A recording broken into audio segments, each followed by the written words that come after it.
Afternoon, good evening. Trading View. This is Alpha Trading's second educational video on market analysis. Let's go, let's go. Market structure and dynamics. Let's talk about this first, Yasha. Markets are random the overwhelmingly majority of the time. They are effective in a random walk most of the time. And when they are not, they are in a trending move. Volatile assets are volatile. Therefore, as a trader, you don't swing trade volatility, especially on volatile assets. Trade low time frame volatility moves. Otherwise, the probability is that you will get wrecked. Holding on to positions for a long time when you should be entering and exiting and taking profits as often as you can on intraday trades. If you want to invest in long-term positions, that's a whole different animal. That has frankly little to do with trading. Investing and trading are not the same things. Day to day, not at all. What do you think, Yeah. Yasha? Yeah, I mean that's very well said. Very very succinctly said. That's we are dealing with random assets that move along a random market, and most of the time they are absolutely random. And because they are so volatile, it doesn't matter what asset you're trading these days; they're volatile pretty much, unless you're trading like certain commodities that don't move very much, or a certain forex that just go back and forth, back and forth. It is absolutely very risky to try to swing trade or try to take long-term positions, and it makes absolutely a lot of sense to trade low time frame volatility, especially when you're trading things like crypto or stocks or, frankly, most assets these days, even gold or oil, whatever it is. They are quite volatile, and we know by studying the veps and trading with the veps that it is not a good idea to hold positions for a very long time, and it's best to take profits early and often. So, yeah. Yeah, we're looking at BTC data set right now. Why you do not swing trade volatility. Yeah, And exactly. Bitcoin's the king of that. So let's see here. Trends and patterns. Trends or trending moves can be seen using a variety of indicators. Alpha Trading's entropy indicators, for example. Patterns break, math doesn't. Therefore, pattern trading is useless compared to the trading according to the relevant math. And this is the Alpha Trading Swiss right here. This is the upgraded version. We also have just the regular entropy, but yeah, very powerful indicator. Lets you know when the market is random or is in a trending move.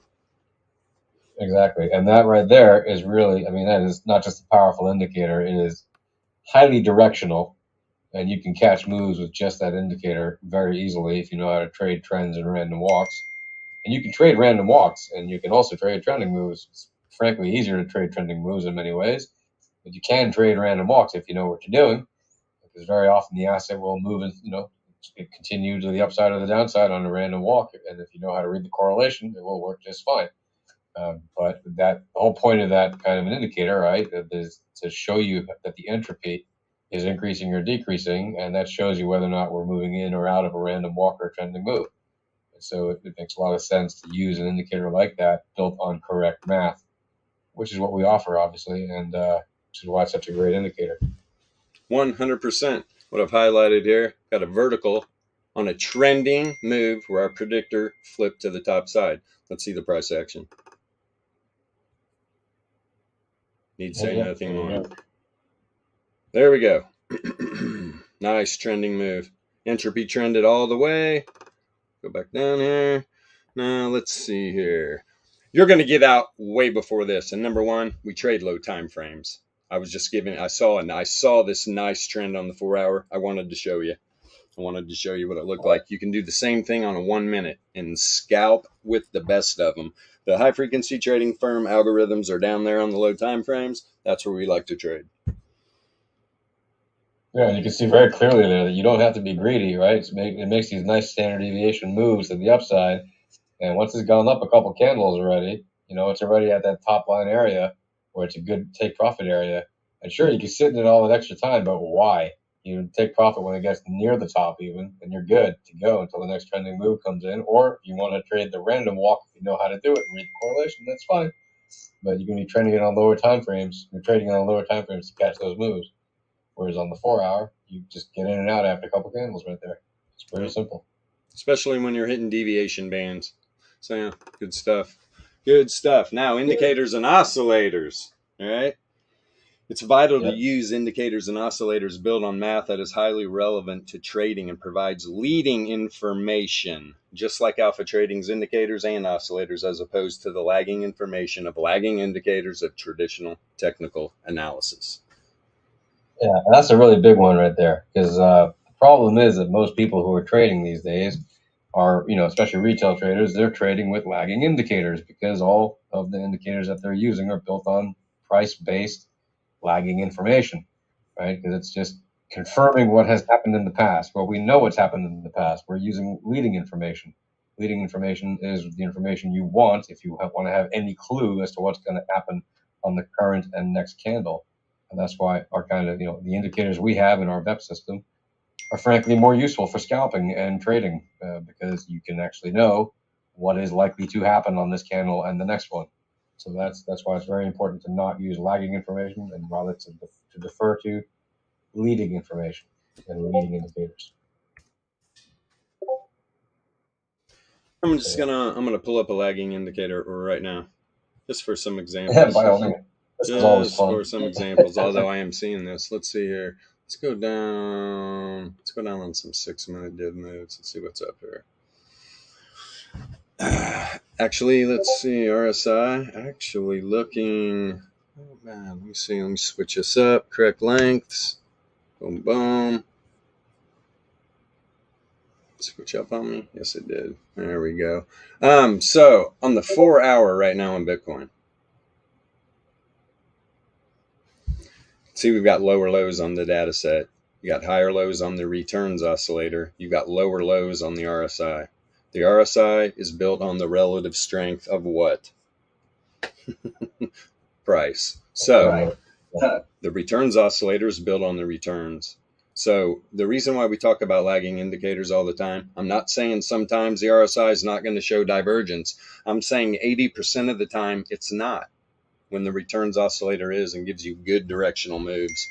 So yeah, just wanted to show that we're just one 4-hour chart. I'm not going to get too in depth. Just an example of a lagging indicator compared to a leading indicator, the returns. Why is it leading? Price action follows returns. And as of right now, already setting up hidden bear divergence, right? Okay, good stuff. What do you think, Yasha? Yeah, I mean, that's a perfect example. You can see what that RSI example showed exactly what was going on there with the RSI oscillator or indicator showing you where it was at.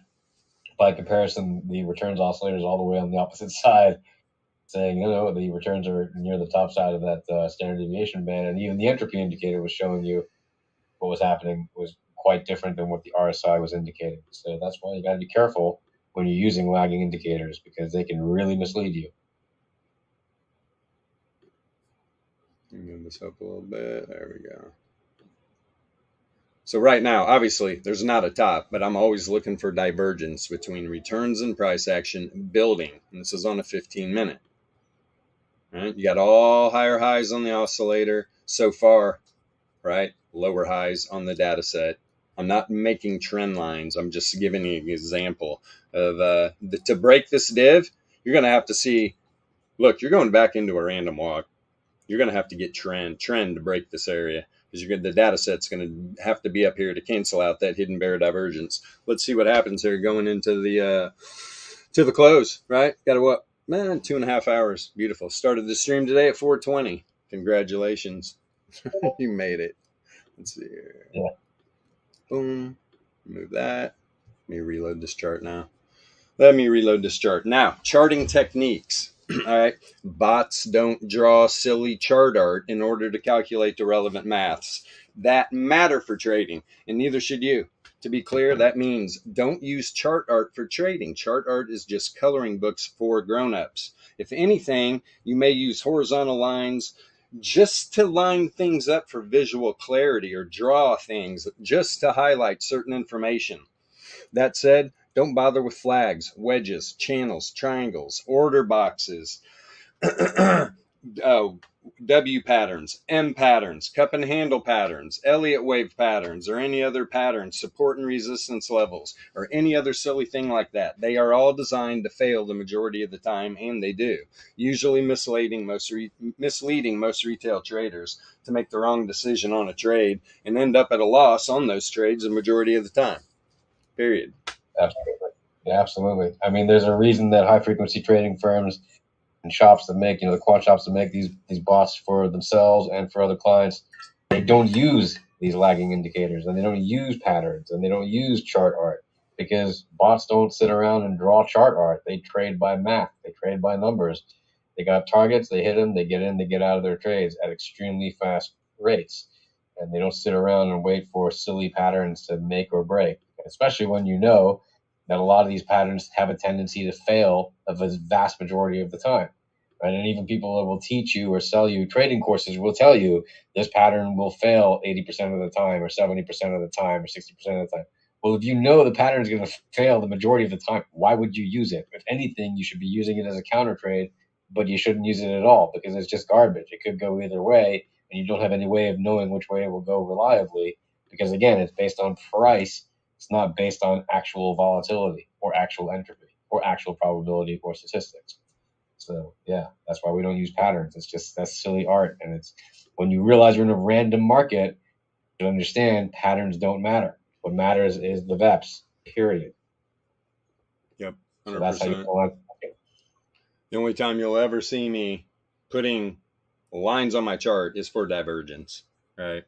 Not trend lines, because they break all the time, right? Whether trending or in a random walk, price action is inside of a distribution, okay? Laplace or normal. And that's why usually when people are drawing trend lines, you'd be really shocked. Come in the Alpha Trading Discord, we'll show you, okay? We don't really, that's a whole that's a whole video by itself. But you're usually hitting distribution levels, bouncing, finding support on them, real support and resistance that the high frequency trading firm algorithms are using. Any final thoughts, Exactly. Yasha? Well, yeah, there's no such thing really as support and resistance. It's just buy pressure and sell pressure. We say it all the time. Yeah. Sometimes we refer to it, call it support or resistance, just so people who are new to it can understand. But the only support there is buy pressure. The only resistance there is sell pressure. That's all there is. And when it comes to that, and yeah, there's we don't put chart art on our charts. We might put lines there just to make it visually easier to see where the divergences are. We might put a vertical line there to show you when we started, to see a trend and when it started and when it ended, or we might put a horizontal line just to highlight when a certain level was hit, at a certain standard deviation that's marked off by the standard deviation indicator.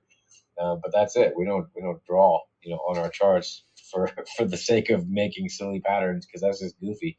We're not into goofy trading. We're into trading for the purpose of being profitable. Yeah, 100%. And I'm going to end on this note just by showing you a few things real quick when I'm talking about price action, or a divergence between price action and returns. So there's divergence on every indicator I use for div, right? We got a z-score of log returns. We've got the returns oscillator. We got our Fisher transform indicator. Why I have the Fisher circled, they're all down, crossing the mean of the bands. The DLP bear div as well. You can see higher highs on the weekly price action. Looking for a pullback 25.5, 5 days at about 25K. So look for it. And this is your second educational video from Alpha Trading. They're going to be coming in hot in the future. So yeah, keep informed. Stay safe out there. Don't use leverage. Talk to you guys later.